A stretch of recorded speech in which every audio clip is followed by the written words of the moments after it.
Good evening, sir. Jesse Crawford here with my Mod 5 post-lab video reflection. I'm going to start this one off with the safety hazards and the precautions taken in this one. Knowing and reading over the safety procedures, the laboratory procedures, adding heat was a big thing that needed to be taken into consideration for safety and the precautions needed. Of course, always the fire extinguisher and whatnot when adding flame. In fact, I have a gas stove that I use. So anything when it comes to like cooking, it's the same kind of concept I would have here, since I'm basically heating up water and adding a beaker to it. One of the biggest precautions needed in this situation is the situation with the beaker.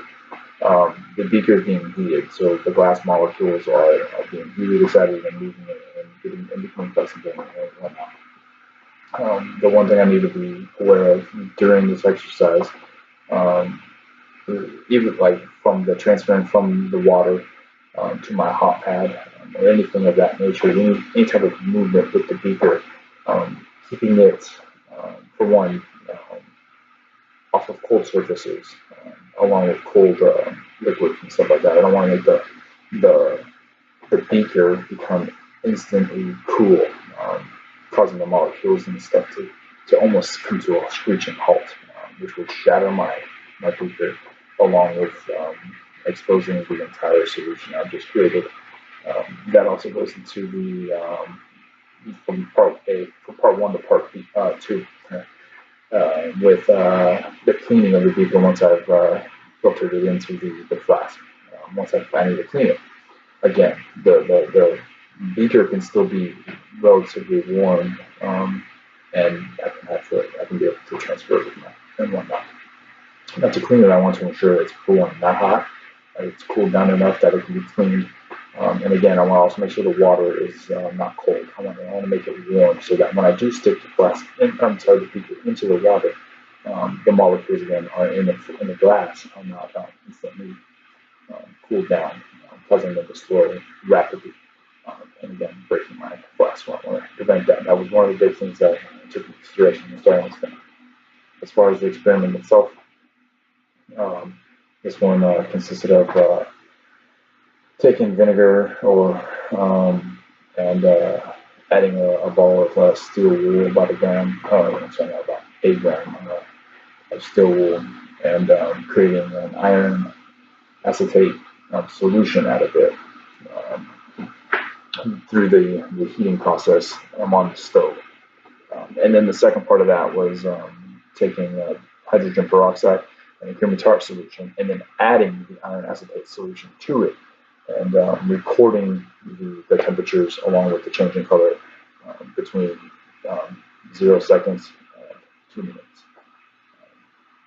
One of the things that was extremely tough and was discussed in the pre-lab discussion board, and a lot of people brought this up, was the 10 seconds flies by when you're recording your things. So as soon as it gets in, like, you really have to start the clock and start reading the things or writing.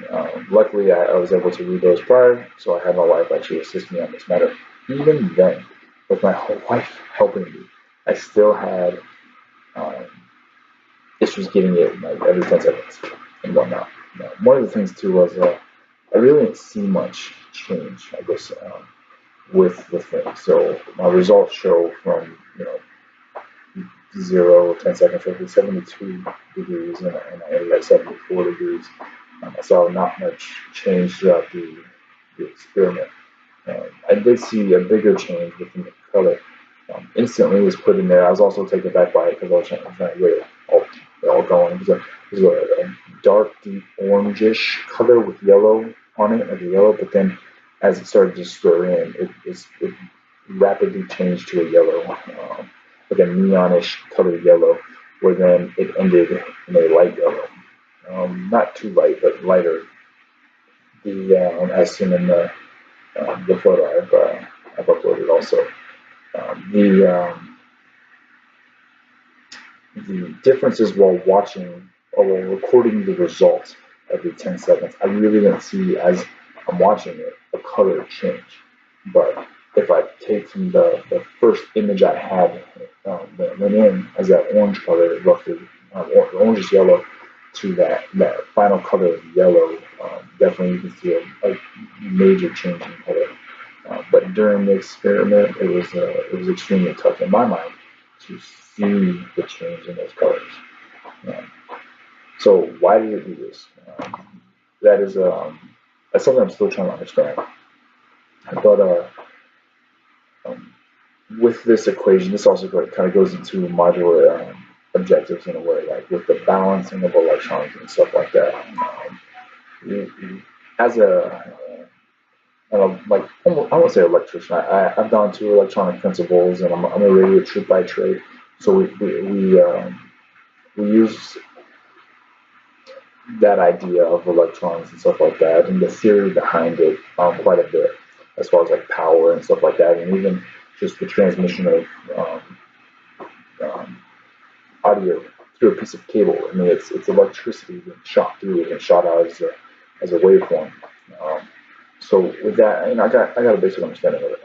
So with bringing that into effect, like the idea of electrons moving causes heat to occur, especially if you were to take a battery and put a piece of copper between the positive and the negative side of that, you're instantly going to start seeing heat happen because the electron is looking for a place to go. It's looking for that positive to meet up, and it's just moving, and it's moving, and it's moving, and it's moving, and it's moving. And in the case of a short, like the battery being attached to a copper wire, it's literally just going in circles, and it's heating the battery, heating the cable to a point where it's going to cause fire. That's just how electricity works. So you want to ensure obviously the positives and shorts have something in between them that will resist the temperature from rising like that and slow down the electrons.